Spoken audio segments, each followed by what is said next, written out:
नमस्कार विद्यार्थी मित्रांनो, मी सुषमा गोफणे. माझ्या चॅनलवरती तुम्हा सर्वांचं स्वागत आहे. या चॅनलवरती आपण सेट आणि नेट परीक्षेसाठी अत्यंत महत्त्वाचे असणारे मुद्दे अभ्यासत आहोत. त्यामध्ये आपण ICT विभागातील ॲब्रिव्हेशन्स त्याचबरोबर कॉम्प्युटरचे मेमरी युनिट्स यांचा अभ्यास केलेला आहे. ते व्हिडिओ जर तुम्ही पाहिले नसतील तर नक्की पहा. आज आपण मेमरी, कॉम्प्युटरची मेमरी आणि त्याचे प्रकार याचा अभ्यास करणार आहोत. तर संगणकाच्या मेमरीचे मुख्यतः 3 भाग पडतात. एक आहे प्रायमरी मेमरी, सेकंडरी मेमरी आणि तिसरे आहे कॅचे. प्रायमरी मेमरीचे पुन्हा 2 भाग पडतात, रॅम आणि रॉम. रॅमचे 2 भागामध्ये विभाजन होते, ते म्हणजे स्टॅटिक रॉम आणि डायनॅमिक रॉम. हे 2 प्रकारचे रॅम आहेत. आणि त्यानंतर रॉम मध्ये PROM, EPROM आणि EEPROM अशा 3 भागामध्ये याचे विभाजन केले जाते. त्याच पद्धतीने सेकंडरी जी मेमरी आहे ती मुख्यतः hard disk, magnetic tape, CD, DVD, zip disk इत्यादी अनेक प्रकार आहेत. या आपण येणाऱ्या व्हिडिओमध्ये अभ्यासूया.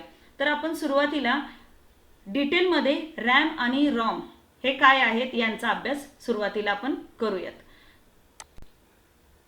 तर रॅम म्हणजे random access memory. Random access memory is a type of data storage used in computers generally located on motherboard. ही मदरबोर्डमध्ये असणारी डाटा स्टोरेजची एक स्पेस आहे, ज्याच्यामध्ये आपण डाटा म्हणजे माहिती स्टोअर केली जाते, साठवली जाते. इट इज ह्याचा मेन पॉइंट्स तुम्ही लक्षात घ्या की ही एक वोलाटाईल मेमरी आहे. वोलाटाईल म्हणजे काय, तर तात्पुरत्या स्वरूपामध्ये यामध्ये माहिती स्टोअर केली जाते. जसे तुमचं विजेचा सप्लाय बंद होतो किंवा अचानक लाईट गेली तर ही माहिती नष्ट होणार आहे. फक्त तात्पुरत्या स्वरूपात म्हणजेच वोलाटाईल स्वरूपामध्ये इथे माहिती साठवली जाते, जे की आपल्याला कॉम्प्युटर ॲप्लिकेशन्स जे आहेत ते रन करण्यासाठी उपयोगी ही असणारी मेमरी आहे. RAM is lost when computer is turn off. ज्यावेळेस कॉम्प्युटर टर्न ऑफ होतो त्यावेळेस रॅम नष्ट होते. त्याचे 2 प्रकार पडतात रॅमचे. Dynamic RAM indicates that memory must be constantly refreshed. It will lose its content. म्हणजे काय, तर डायनॅमिक हा प्रकार कसा आहे, आपल्याला सतत जी मेमरी रिफ्रेश करावी लागते, पुन्हा पुन्हा रिफ्रेश करावी लागते, तरच ती टिकून राहते, नाहीतर लगेच नष्ट होते. अशी ही स्थिर नसणारी म्हणून डायनॅमिक रॅम आहे. त्यानंतर दुसरा प्रकार आहे स्टॅटिक रॅम. याच्या नावातच आहे, स्टॅटिक म्हणजे स्थिर असणारी अशी मेमरी आहे. रॅमचाच हा दुसरा प्रकार आहे. Computer memory that contain fixed information and retain its program state as long as the power is on. जोपर्यंत पॉवर ऑन आहे म्हणजे पॉवर सप्लाय चालू आहे, टर्न ऑफ होत नाही कॉम्प्युटर, तोपर्यंत ही मेमरी स्थिर राहते. हिला पुन्हा पुन्हा वारंवार रिफ्रेश करावी लागत नाही. तोपर्यंत ही मेमरी स्थिर राहणारी फिक्स्ड अशी मेमरी आहे. याच्यामध्ये माहिती फिक्स राहते, मेमरीमध्ये माहिती फिक्स राहते आणि ही या डायनॅमिक रॅममधली माहिती वारंवार रिफ्रेश करावी लागते. असे हे रॅमचे 2 प्रकार आहेत. त्यानंतर आपण पुढील प्रकार पाहूया, रॉम. हा अत्यंत महत्त्वाचा प्रकार आहे. रॉमचा फुल फॉर्म आहे read only memory. Read only memory म्हणजे काय, तर it cannot be removed and can only be read. हिला आपण रिमूव्ह करू शकत नाही, ही फिक्स स्वरूपात असते. हिला याच्यामध्ये आपण फक्त वाचन करू शकतो, याच्यामध्ये आपण बदल करू शकत नाही. याला फक्त आपण पुन्हा पुन्हा वापरू शकतो. म्हणून ही अशा पद्धतीने माहिती स्टोअर करून ठेवली जाते, जी आपल्याला पुन्हा पुन्हा वापरता येते. म्हणून हिला रीड ओनली मेमरी असं म्हणतात. ठीक आहे. ROM retain content even when the computer is turn off. ज्यावेळेस पॉवर सप्लाय बंद होतो लाईटचा त्यावेळेस सुद्धा याच्यामध्ये माहिती साठवलेली राहते. रॉममध्ये माहिती साठवलेली असते. रॅममधील माहिती नष्ट होत असते, पण रॉममध्ये माहिती साठवून राहते, सेव्ह असते ती माहिती. म्हणजेच ही कशी आहे, नॉन वोलाटाईल आहे. ती वोलाटाईल आहे कारण रॅम तात्पुरत्या स्वरूपात आहे म्हणजेच ती वोलाटाईल आहे, आणि रॉम ही नॉन वोलाटाईल आहे म्हणजे ही माहिती नष्ट होत नाही, ही त्यामध्ये फिक्स असते. ठीक आहे. आता रॉमचे आपण जे मुख्य प्रकार पडतात त्यांचा अभ्यास करूया. रॉम मध्ये पहिला प्रकार आहे पी रॉम. पी रॉम म्हणजे काय तर प्रोग्रॅमेबल रीड ओनली मेमरी. म्हणजे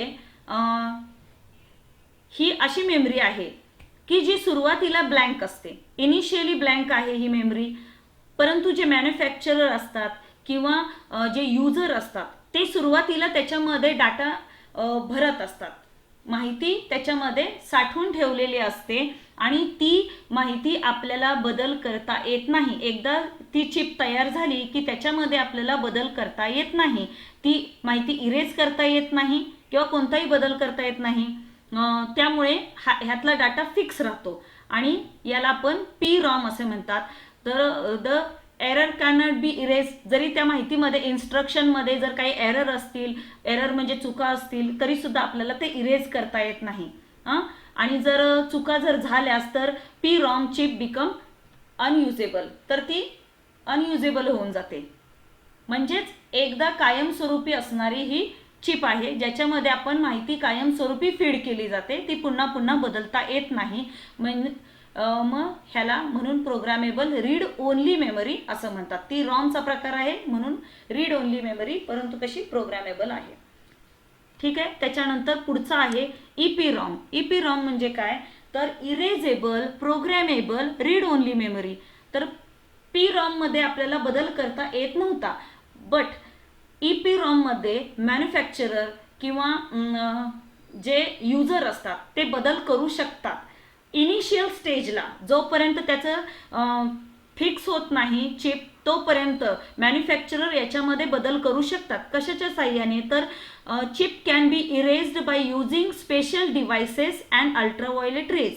अल्ट्राव्हायोलेट रेजचा वापर करून किंवा काही स्पेशल डिव्हायसेसचा वापर करून याच्यामध्ये चिपमध्ये आपल्याला बदल करता येतो, मॅन्युफॅक्चररला बदल करता येतो.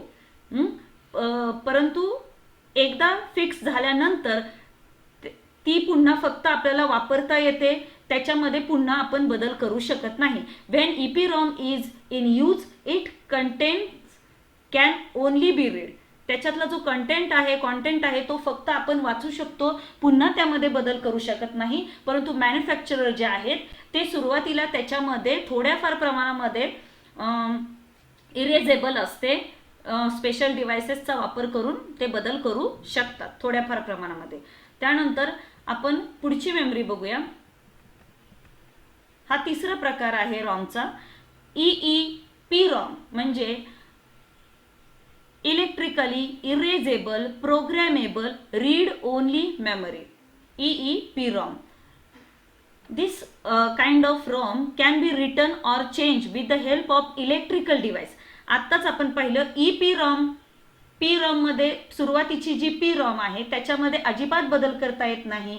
दुसरी जी आहे EPROM, याच्यामध्ये आपण इरेज करून बदल करू शकतो, म्हणजे मॅन्युफॅक्चरर बदल करू शकतात, बट ते कशाच्या साह्याने तर अल्ट्राव्हायोलेट रेज किंवा स्पेशल डिव्हायसेसच्या साह्याने बदल करू शकतात.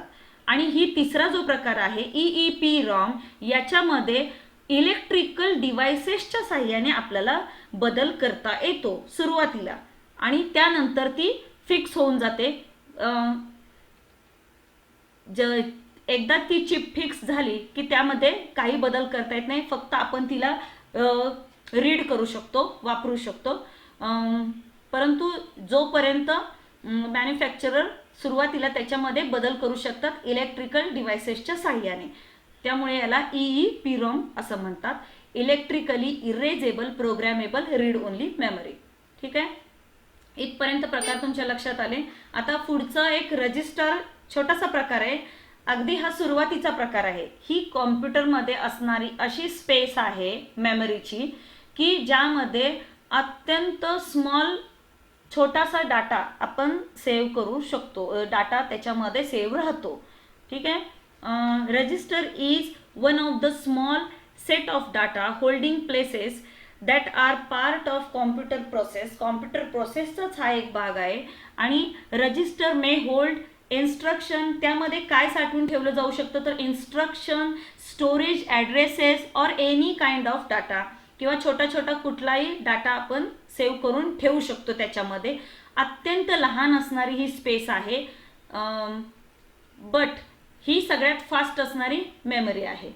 हे लक्षात घ्या. सगळ्यात लहान, जर तुम्हाला चढता क्रम लावायला सांगितला तर सगळ्यात लहान सुरुवातीचा क्रम आहे रजिस्टर, आणि त्याच्यानंतर रॅम, त्याच्यानंतर रॉम, असा क्रम येतो. सुरुवातीचा आहे रजिस्टर, आणि ही सगळ्यात छोटी असणारी स्पेस आहे. आता आपण थोडक्यात पाहूया. रॅम आणि रॉम हे दिसायला असे दिसतात. याचे चित्र तुम्हाला दाखवलेलं आहे, रॅम आणि रॉम. याचा थोडक्यात आपण दोन्ही मधला फरक लक्षात घेऊया. रॅम आणि रॉम दोन्ही संगणकाच्या मेमरी आहेत. रॅम म्हणजे रीड ओनली मेमरी. ईचा वापर संगणक बूट म्हणजे सुरू होताना करतो. त्याच्यामधले जे प्रोग्राम्स असतात ते सुरू करायला रॉमचा वापर केला जातो. ठीक आहे. यात संगणक सुरू करताना लागणाऱ्या स्टेप्स कायमस्वरूपी नोंद केलेल्या असतात. ही आपल्याला बदलता येत नाही. कायमस्वरूपी नोंद केलेल्या त्या स्टेप्स असतात, त्याला फॉलो करूनच आपल्याला ऑन करता येतो. यातील माहिती बदलता येत नाही. संगणक एकदा सुरू झाला की रॅमचे कार्य संपले. ही मेमरी तुलनेने लहान असते. आणि रॅम म्हणजे रँडम ॲसेस मेमरी. हिचा वापर संगणक सदैव करतो. संगणकावर आपण कुठलाही प्रोग्राम रन केला की त्यासाठी लागणारी माहिती या रॅममध्ये लोड केली जाते. संगणकाचा मेंदू अर्थात CPU ही माहिती वाचतो आणि आपले प्रोग्राम चालतात. ही मेमरी मोठी असावी लागते. आजकाल किमान 4 GB हवीच. म्हणजे तुमच्या लक्षात येईल, रॅमपेक्षा रॉम ही लहान आहे आणि त्याच्यापेक्षा लहान रजिस्टर आहे. ठीक आहे. अशा पद्धतीने आपण प्रायमरी मेमरी डिस्कस केल्या. पुढील लेक्चरमध्ये आपण सेकंडरी मेमरी काय आहेत ते आपण थोडक्यात पाहूया. आणि सेकंडरी मेमरी आणि कॅचे याचा पण अभ्यास आपण पुढील व्हिडिओमध्ये करणार आहोत.